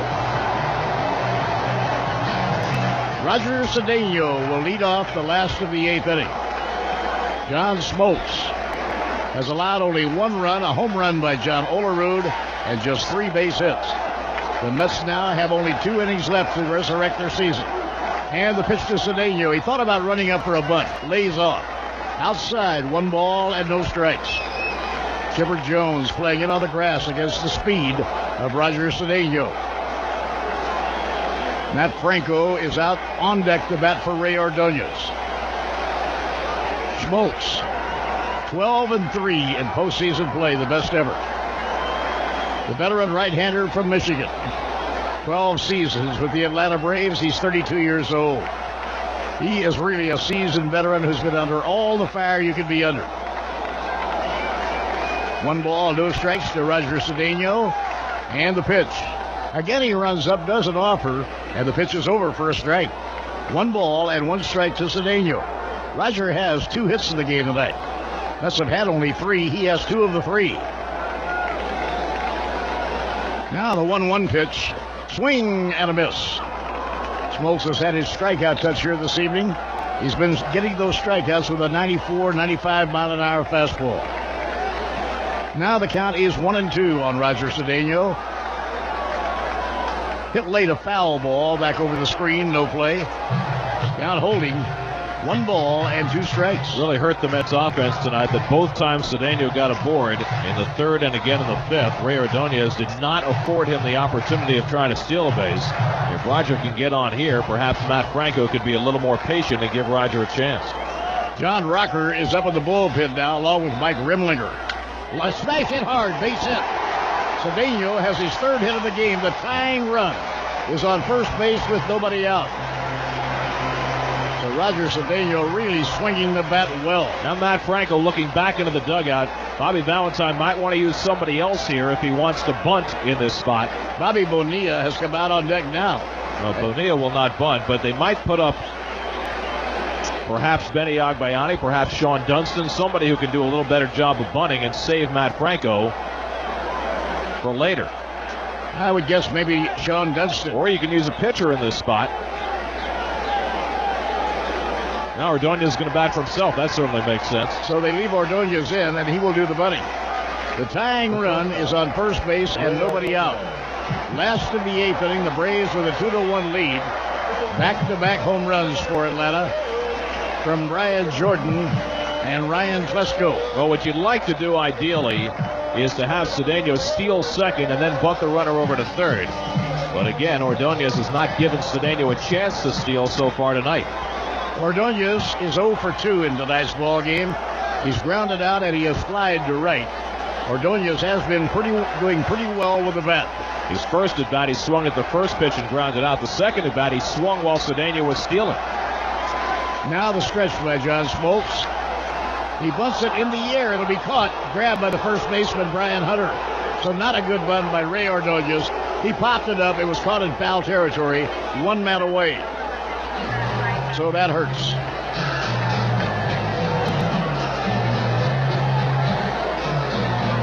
Now the pinch hitter will be Matt Franco. Number 15. Left-handed batter, Matt Franco. Franco is certainly strong enough to hit one over the wall. He has been the Mets' #1 pinch hitter all year. And now Bobby Cox is on his way to the mound. He has Mike Remlinger and he has John Rocker both getting ready in the bullpen. And it appears that Bobby Cox is going to make a change and go to his bullpen at this point. 33-year-old southpaw Mike Remlinger, who had a marvelous year with Atlanta. Remlinger was in 73 games. He won 10 and lost only 1. And he had a very good earned run average of 2.37. Bobby Valentine will counter by putting up Benny Agbayani. So a left-hander is now in the game. Bobby Valentine will put up Benny Agbayani as a pinch hitter. Well, this has been a recurring theme when the Mets have played the Braves the last 3 weeks. Bobby Cox will not allow Matt Franco to get a turn at bat. Every time Franco gets announced as a pinch hitter, the left-hander comes into the game, and Franco winds up not getting an appearance. Well, one of the great strengths of this Atlanta ball club, they have not 1 but 3 top-notch left-handers operating out of the bullpen. They have Mike Remlinger, they have Terry Mulholland, and of course they have John Rocker. Now here's the announcement for Benny Agbayani. So he can always keep John Franco away from that batter's box. But I think on the other hand, Bobby Valentine doesn't have any choice. He's got to present a pinch hitter. One of these days, he might let Franco bat against the left-hander. I mean, you're wasting your best pinch hitter every game you play against Atlanta. Maybe you should let Franco bat. Well, it will depend here on what Benny Agbayani is able to do. So Remlinger, the left-hander, still throws pretty hard.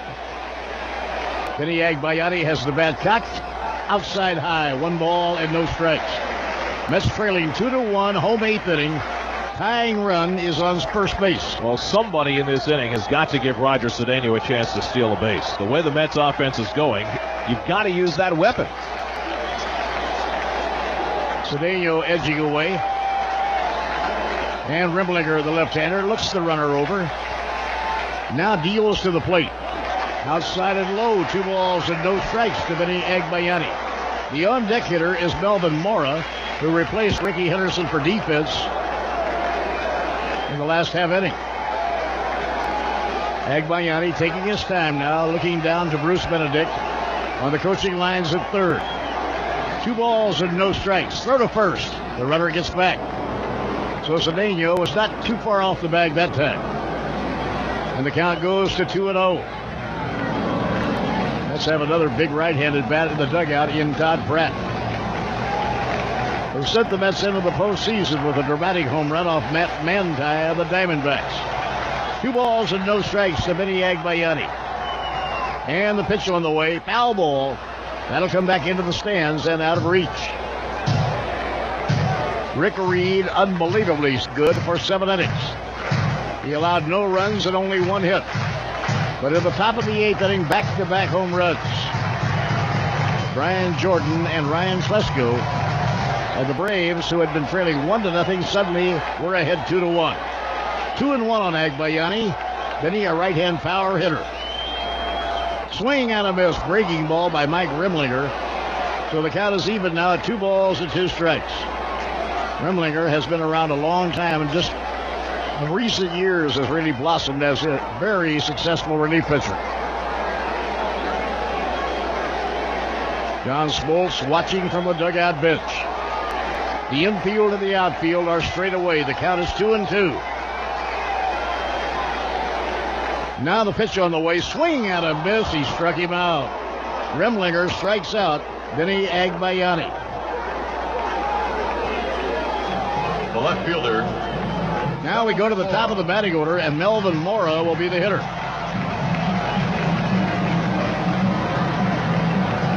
Melvin had the thrill of hitting a home run.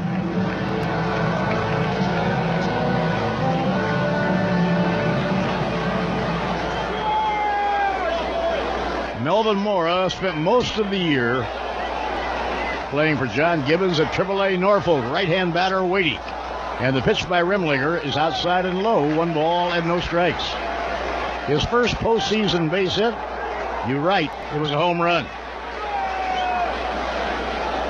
So in the postseason, Melvin Mora is only hitting .500. That 1 hit was a home run, 1 for 2. He would love to hit one now. Throw to first by Mike Remlinger is not in time. Cedeno getting back to the bag. Pretty hard to get much of a lead against this left-hand pitcher, Mike Remlinger. Remlinger is certainly an old pro.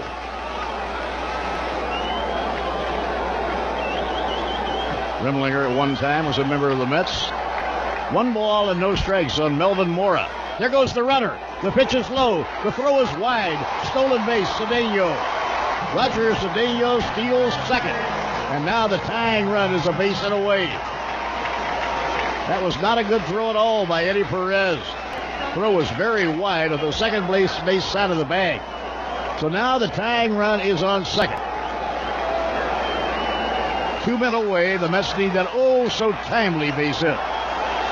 John Olerud is the on-deck batter. Olerud got the Mets their only run of the night with a line drive home run well over the right field wall.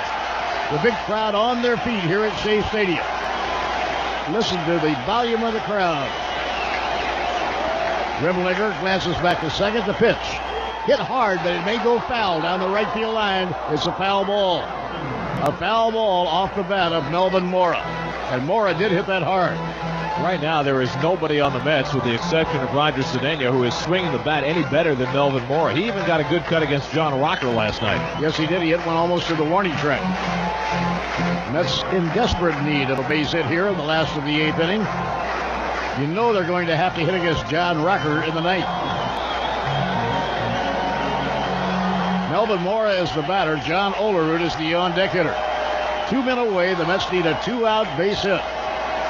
The pitch by Rimlinger, low inside, 3 balls and 1 strike.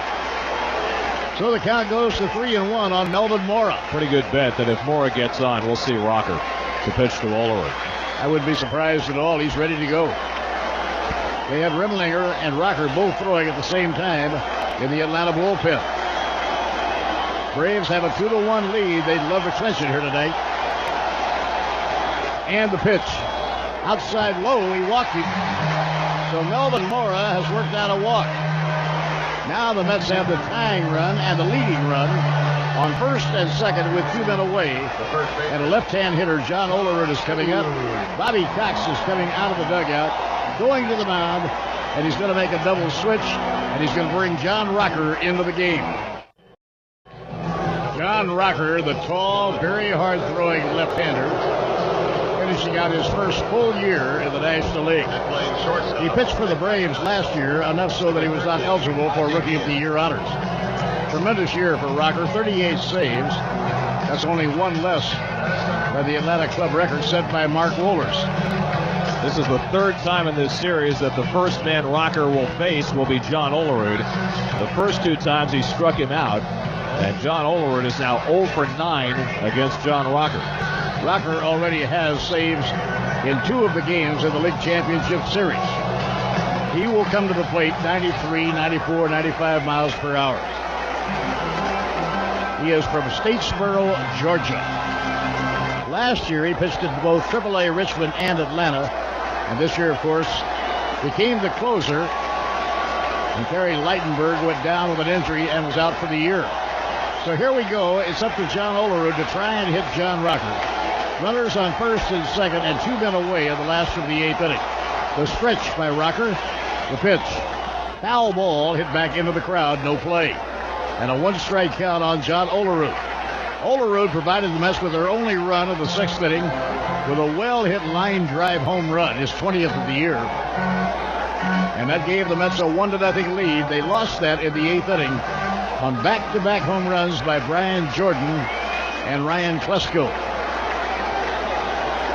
This is the 10th consecutive relief appearance for John Rocker in postseason play. Inside of the knees. 1 ball and 1 strike. You think John Olerud doesn't have a tough job standing in against this hard-throwing left-hander? He will throw that last fastball 95 miles per hour. Now you're a left-hand hitter and you're trying to hit that kind of heat. Rocker off the stretch. The runners go. The pitch is a breaking ball low inside. A double steal for the New York Mets. A double steal led by Roger Cedeno, and Melvin Mora followed. So now runners on second and third, 2 men down. Eddie Perez has so much confidence in Rocker's ability to get Olerud out. He didn't even think about making a throw. But a base hit here out of the Blute variety or whatever might drive in 2 runs and give New York the lead. The count is 2-1 on John Olerud. swing and a foul ball hit down the third baseline. Now 2 balls and 2 strikes.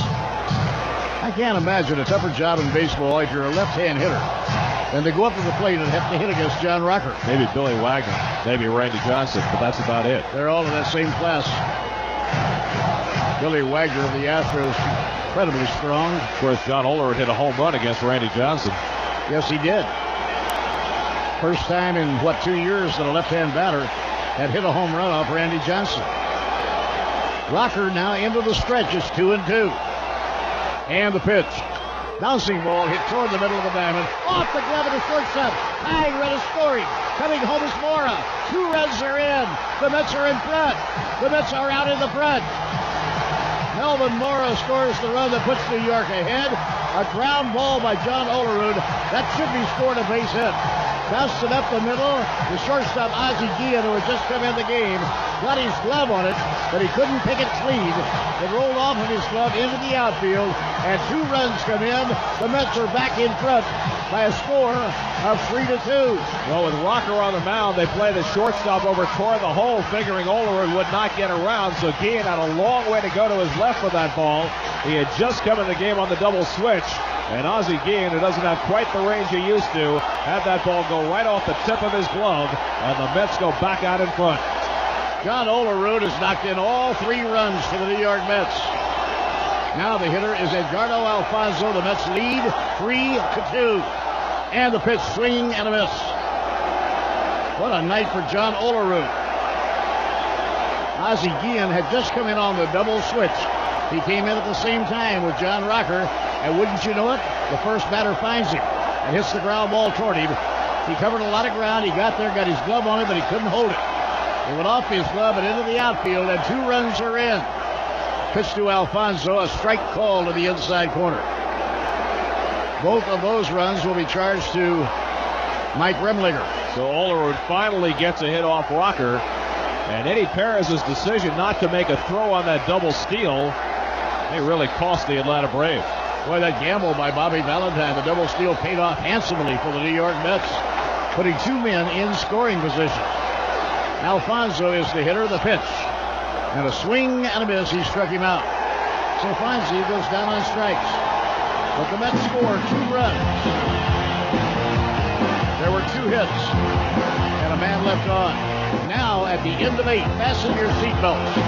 The score of the New York Mets 3 and the Atlanta Braves 2 on the WFAN Mets Radio Network. Armando Benitez comes out to face the Braves in the 9th inning. Bobby Valentine is jogging out to the mound. He wants a word with Armando before we proceed to the 9th inning. Ozzie Guillen, who came in on a double switch to play shortstop, White Sox shortstop for a lot of years. Lo and behold, he desperately tried to lunge and get that ground ball. It was just a little bit out of his reach. And I'm sure Bobby Cox is asking himself right now, would Walt Weiss have had that ground ball? Tell you what, Weiss was in the game and might have gotten a little better jump on the ball that Guillen did, cold off the bench. We'll never know. But John Olerud got it off the tip of Guillen's glove and gave the Mets the lead. Well, here we go now. It is the 9th inning, 3-2 New York. And Ozzie Guillen, about a 14-year veteran, switch hitter standing and batting left. The pitch by Benitez, high outside, 1 ball and no strikes. Benitez worked an inning and 2/3 in last night's game and retired 5 in a row, struck out 3 of the 5. Outside, ball 2. He needs to throw strikes. Armando has faced 8 batters in this series and retired all 8. Now he is behind 2-0 on Ozzie Guillen. The on-deck batter is Gerald Williams, the leadoff batter and left fielder. The 2-0 pitch, strike call to the inside corner. 2 balls and 1 strike. The Mets have to win in order to play tomorrow. If they can win this game, they'll play tomorrow at 4:09. Masato Yoshi probably will be on the mound. The 2-1 pitch. Well hit drive will stay fair. It's right down the right field line and may go foul. And it's a foul ball. A foul ball at the last moment. Oh, what a scare he threw into this huge crowd. Long drive right down the right field line. Ozzie Guillen had 1 home run all year long and had won a game for the Atlanta Braves. He nearly had a game-tying home run off Armando Benitez. It didn't miss by all that much. 55,872 are at Shea Stadium tonight. They're all still here. You don't leave on a game like this. Mets lead 3-2. They led 1-0. They fell behind 2-1. And in the 8th inning scored twice on a big hit by John Olerud. Benitez working off the stretch. Now the pitch. Outside, ball 3. Full count, 3-2 on Ozzie Guillen.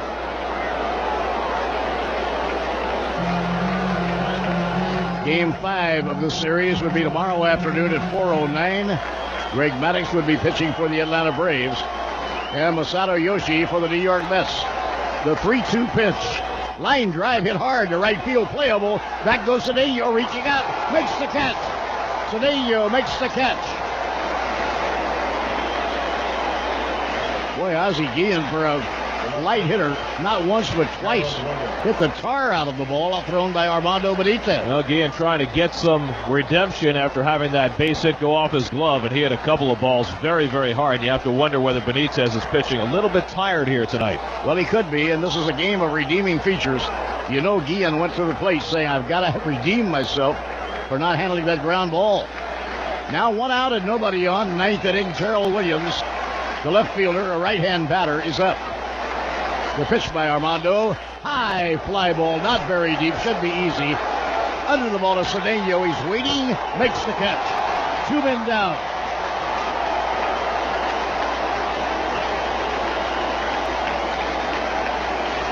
Two men away, nobody on, 9th inning. We'll get Keith Lockhart batting for Brett Boone. Lockhart, second baseman by trade. Pretty good pinch hitter. So Lockhart is going to bat for Brett Boone. And Armando Benitez had a chance to save it right here and extend the season at least another day for the New York Mets. Benitez checking it out with Mike Piazza. And the pitch on the way. Strike call, a fastball. The crowd is just roaring. What a game this has been. 1-0 New York, then 2-1 Atlanta, then 3-2 New York. We are 1 out away from the New York Mets. Off the outside corner, 1 ball, 1 strike to the left-hand hitter, Keith Lockhart. Lockhart has been one of Bobby Cox's leading pinch hitters throughout the season, plays on occasion, has the bat cocked and the pitch to him, way up high and outside. Not close to the strike zone on that. 2 balls and 1 strike to the left-hand hitter, Keith Lockhart.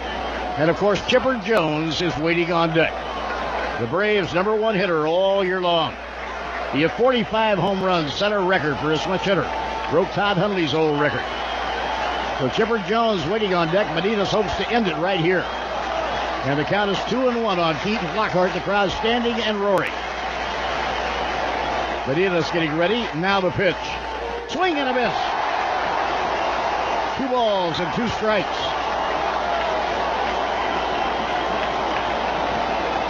Benitez faced 5 batters and struck out 3 of the 5 last night. He worked 1 2/3. Now the crowd standing, roaring as loud as they can. 2-2. Here's the pitch. Strike 3. Strike 3. The Mets have won the ball game. A call, 3rd strike, and the game is all over. And the Mets with a dramatic rally.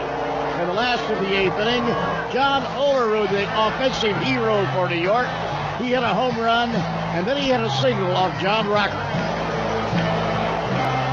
So the Mets fans will feel awfully good, not only about the win, but about John Olerud getting the game-winning base hit off the left-hander John Rocker, who had been saying how he hated the New York Mets. In the 9th, no run, no hits, and nobody left on. We'll be back with the happiest recap of the year in just a moment. The final score, the Mets 3 and the Atlanta Braves 2.